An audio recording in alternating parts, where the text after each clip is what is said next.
If you are the person everyone trusts to hold it together, you are likely the person who has secretly fallen apart a long time ago. There is a specific kind of exhaustion reserved for the reliable ones. The strong ones. The ones who are always okay. You have built an entire identity around your ability to endure. You don't crack. You don't complain. When a crisis hits, your heart rate doesn't go up. It goes down. You become cold. You become efficient. People admire this about you. They call it resilience. They call it maturity. They tell you, I don't know how you do it, but they don't see the cost. They don't understand that your stability isn't a personality trait. It's a defense mechanism. You aren't calm because you are at peace. You are calm because you are numb. You have learned that being okay is the rent you pay to exist in this world. Let's look at your average day. It is a masterclass in suppression.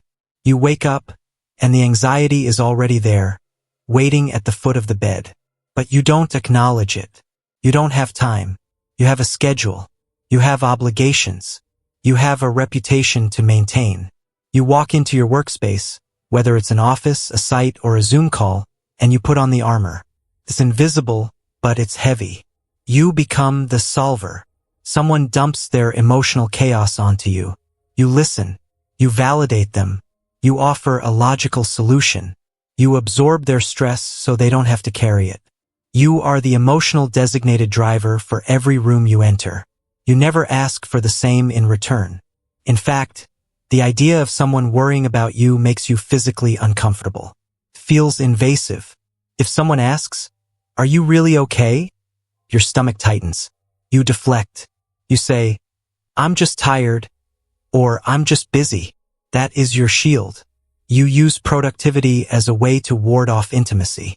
If you are always working, always fixing, always moving, no one can get close enough to see that you are running on fumes. You have curated a life that looks impeccable from the outside. Your bills are paid on time. Your home is organized. You are the person others point to as the standard of adulthood. But they are looking at a performance, not a person. You have become an expert at managing the perceptions of others. You know exactly how much to share to appear human without actually revealing anything vulnerable. You offer small, safe confessions to satisfy people's need for connection, but you keep the core of your experience locked in a vault. You are present, but you are not there. You are listening, but you are calculating. You are constantly monitoring the emotional temperature of the room to ensure you are safe, to ensure no sudden demands are made of you that you cannot fulfill. This is not just being introverted. This is high-functioning hypervigilance.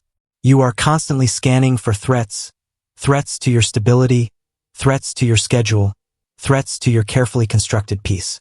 And the tragedy is that you are rewarded for this. The world loves a soldier. The world loves a worker who doesn't need maintenance.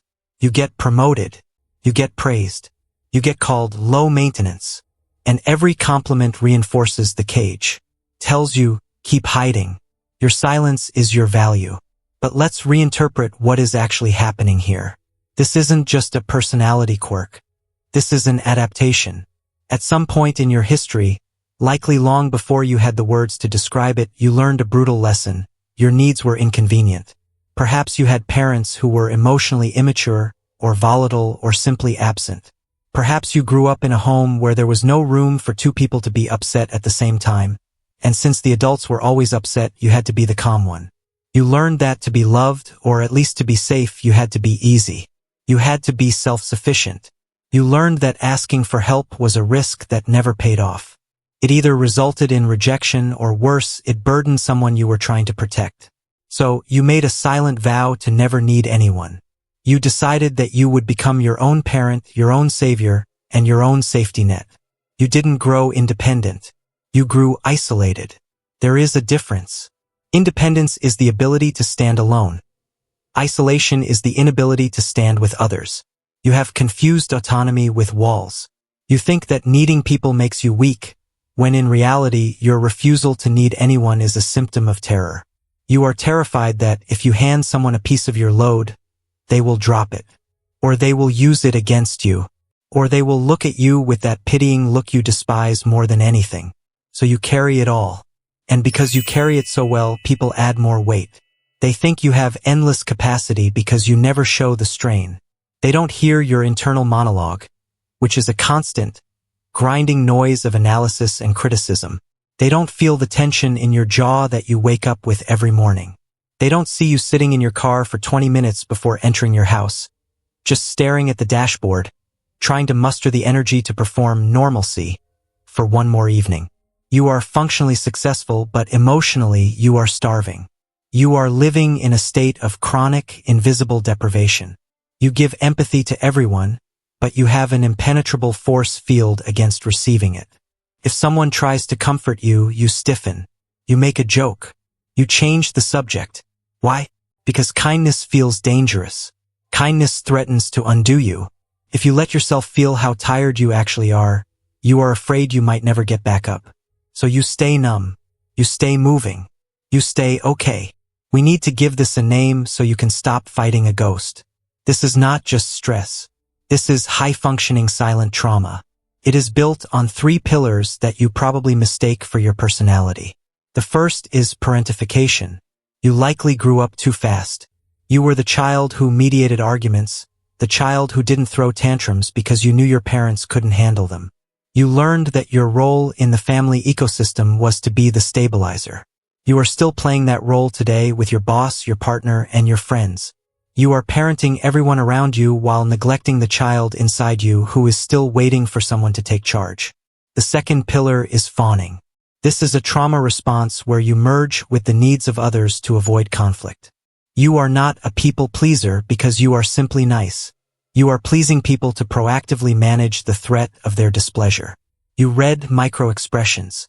You anticipate needs before they are spoken. You are keeping the peace to keep yourself safe. You believe that if you make yourself indispensable, you cannot be abandoned. The third pillar is functional freeze. You are moving, your body is working, your brain is efficient, but your emotions are frozen. You are stuck in a state of suspended animation. You are not living, you are executing a series of tasks. You are waiting for permission to stop, but you are the only one who can give it and you don't know how. You look at others who fall apart, who cry, who ask for help, and you feel a mix of judgment and envy. You judge them for being messy, but you envy them for being free. You are trapped in the prison of your own competence. There is no quick fix for a lifetime of holding your breath. There is no productivity hack for deep emotional exhaustion. But you can start by acknowledging the weight. You can stop gaslighting yourself into believing that this level of hardness is normal. It is not normal. It is just familiar. You are allowed to be something other than strong. You are allowed to be something other than productive. You are allowed to be messy, inconvenient, and not okay. The world will not end if you put the weight down for a moment. The people who truly love you do not love you for your utility. They love you for your existence. And if they only love you for what you do for them, then they are not your people. They are your employers. You didn't choose this armor. It was given to you when you were too small to carry it. But you are the only one who can slowly, piece by piece, take it off. You are not broken. You adapted. But the war is over. You can come home now. I want to ask you something, and I want you to be honest in the silence of the comments below. What is the one thing you are carrying right now that you wish someone else would notice without you having to ask? Write it down. Leave it there. Let it go.